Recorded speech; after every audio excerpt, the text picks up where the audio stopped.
楷书四大家，谁的字体最难临摹？答案是柳公权。中间这一行是启功先生临摹的玄秘堂，和原帖一对比，就会发现：第一，摹本字形把握不准，比方说这个顾字，左右两部分太紧，而出现笔画相撞；第二，很多笔画的细节无力再现，比方说原帖的方头起笔变成了扁头起笔，撇和捺随意拉长，而且出锋太快，笔画草率而显得轻浮和油滑。第三，因为控笔能力不够，导致笔画缺乏张力，字体呈现出一种整体性的疲软，丧失了流体那种力透纸背的鼓励，艺术感染力大打折扣。启功先生的摹本大约再现了原帖70%的信息，而右边解墨老师的摹本完美再现了原帖95%以上的信息，真正复活了柳公权的楷书。好的，现在看解墨老师临摹示范。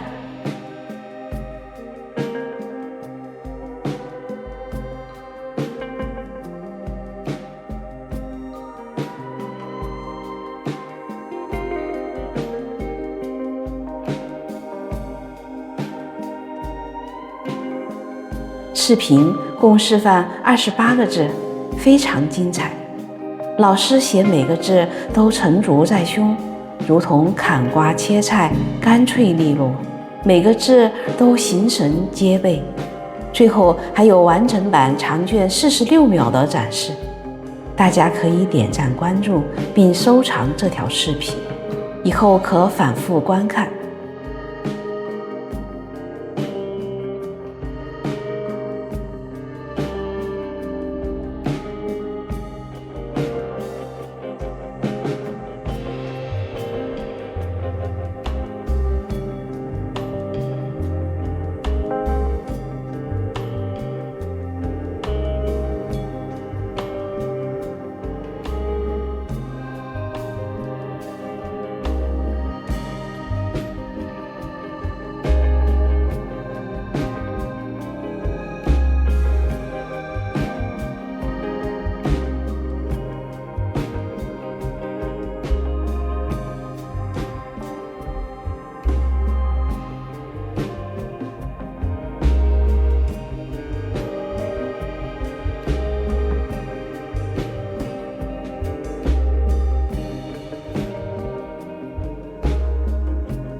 看精彩的书法视频本身就是一种放松，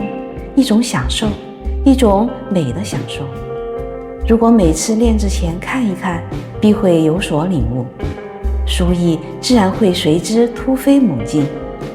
记得点赞和关注，让更多的书法爱好者一起来欣赏和学习。